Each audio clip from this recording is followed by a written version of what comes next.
ভর্তা প্রেমীদের জন্য আজকে আমি নিয়ে আসলাম একটা ভর্তা রেসিপি। এই ভর্তাটা এতটাই মজার হয় যে কাউকে আপনি একবার বানিয়ে খাওয়ালে সে এটার স্বাদ কখনোই বলতে পারবে না, বরং আপনার প্রশংসা করতে বাধ্য। আসসালামু আলাইকুম, কেমন আছেন সবাই? আশা করছি সবাই অনেক অনেক ভালো আছেন। আমিও আলহামদুলিল্লাহ ভালো আছি। আজকে আপনাদেরকে তৈরি করে দেখাবো কাঁকরোলের ভর্তা। তার জন্য আমি এখানে কিছুটা কাঁকরোল ঠিক এভাবে কেটে নিয়েছি। এখন আমি চুলায় একটা প্যান বসিয়ে দিয়েছি পরিমাণ মতো পানি। পানিটা ফুটে আসলে আমি এখানে একে একে সবগুলো কাঁকরোল দিয়ে দিচ্ছি। কাঁকরোলগুলোকে আমি সিদ্ধ করে নেব, আপনারা চাইলে ভাজি করেও নিতে পারেন। একে একে সবগুলো কাঁকরোল দেওয়া হয়ে গেলে আমি এখন ঢাকনা দিয়ে ঢেকে দেব 10 মিনিটের জন্য। এখন একটু ঢাকনাটা খুলে নেড়ে চেড়ে দিচ্ছি।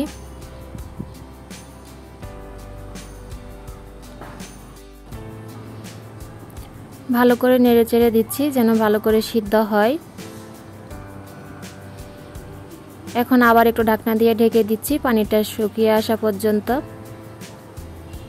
এই যে পানিটা একদমই শুকিয়ে গেছে, আমি এখন চুলা থেকে নামিয়ে নিচ্ছি।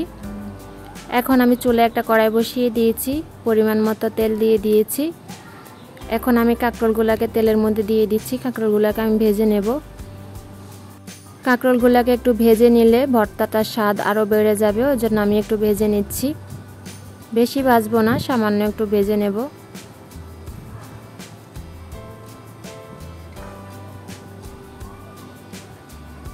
নেড়ে চেড়ে এপাশ ওপাশ করে ভেজে নিচ্ছি।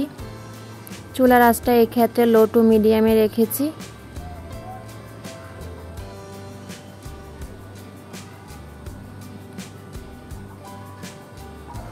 কাঁকরোলগুলো প্রায় ভাজি হয়ে গেছে, আমি এখন কাঁকরোলগুলোকে উঠিয়ে নিচ্ছি। এখন আমি ওই কড়াইয়ে আরেকটু সামান্য তেল দিয়ে দিচ্ছি। এখানে দিয়ে দিচ্ছি কাঁচামরিচ। কাঁচামরিচটাকে আমি নেড়ে চেড়ে ভেজে নিচ্ছি।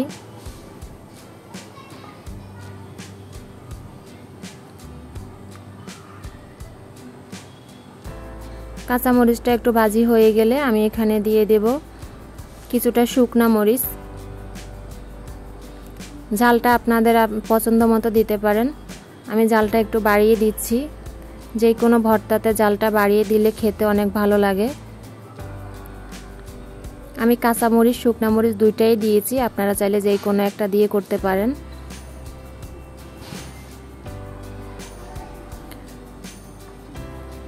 আমি চুলার জালটা একদমই লো টু মিডিয়ামে রেখে মরিচগুলোকে নেড়েচেড়ে ভেজে নিচ্ছি যেন মুচমুচে হয়। এখন আমি এখানে দিয়ে দিচ্ছি কিছুটা রসুন। রসুনগুলোকে আমি নেড়েচেড়ে খুব সুন্দর করে ভেজে নেব।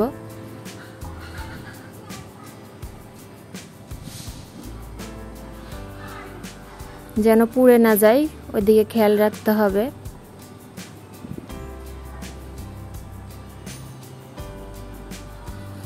এখন আমি কাঁচামরিচগুলোকে উঠিয়ে নিচ্ছি। কাঁচামরিচটা ভাজি হয়ে গেছে। এখন শুকনা মরিচটাকে আমি উঠিয়ে নিচ্ছি।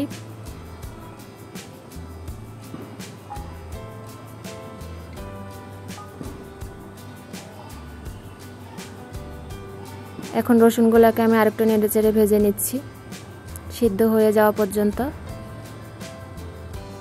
রসুনগুলো ভাজা হয়ে গেছে, রসুনগুলোকে উঠিয়ে নিচ্ছি।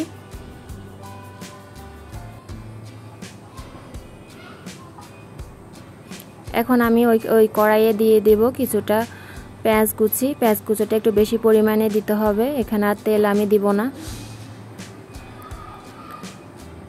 বেশি তেল দিলে ভর্তার স্বাদটা ভালো আসবে না, ওই জন্য আমি এখানে আর তেল দিব না। পেঁয়াজগুলোকে আমি একদমই নরম করব না, কচকচে থাকতে নামিয়ে ফেলবো।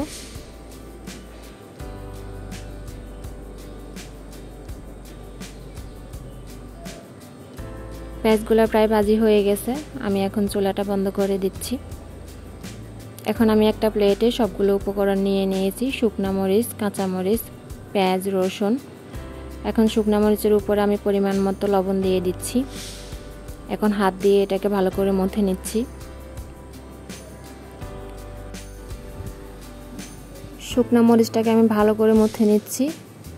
শুকনো মরিচের সাথে লবণটা দিলে ভালো করে মথা যায়, ওই জন্য আমি ভালো করে মথে নিচ্ছি।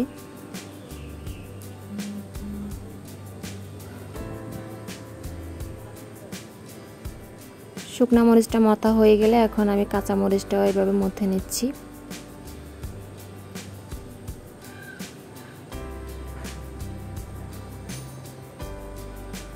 এই ভর্তাটা একদমই ঝাল ঝাল হবে, খেতে অসম্ভব মজার হয়।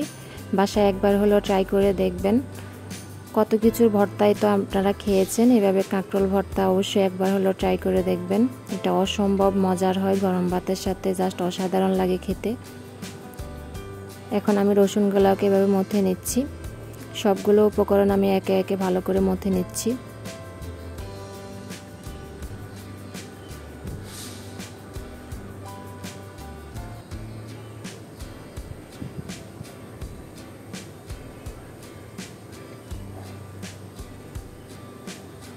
সবগুলো মথা হয়ে গেলে এখন আমি সবগুলোকে পেঁয়াজের সাথে মেখে নিচ্ছি।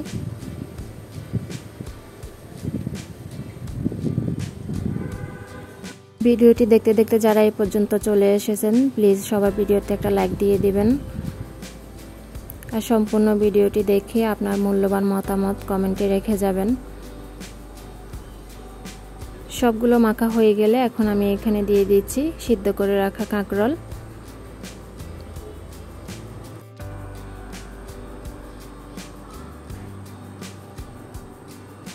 কাঁকরোলগুলোকে আমি এখন হাত দিয়ে মেখে নিচ্ছি। আপনারা চাইলে কাঁকরোলের বিচিগুলো ফেলে দিতে পারেন। এই যে কাঁকরোলের বিচিগুলো আপনারা চাইলে ফেলে দিতে পারেন, আমিও কিছুটা ফেলে দিয়েছি। কাঁকরোলগুলো মথা হয়ে গেলে এখন আমি পেঁয়াজ রসুন সবগুলো উপকরণের সাথে ভালো করে মেখে নিচ্ছি।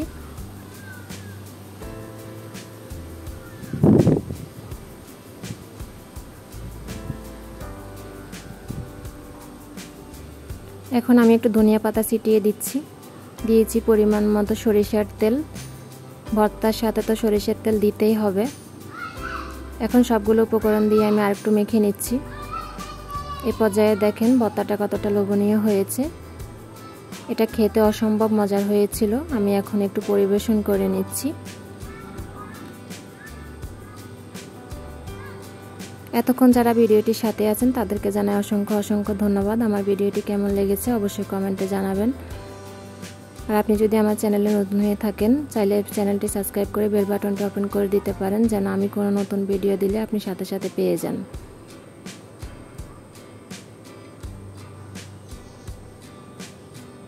আজকের মতো আমি রিমা এখানেই বিদায় নিচ্ছি। সবাই ভালো থাকবেন, সুস্থ থাকবেন। আসসালামু আলাইকুম, আল্লাহ হাফেজ।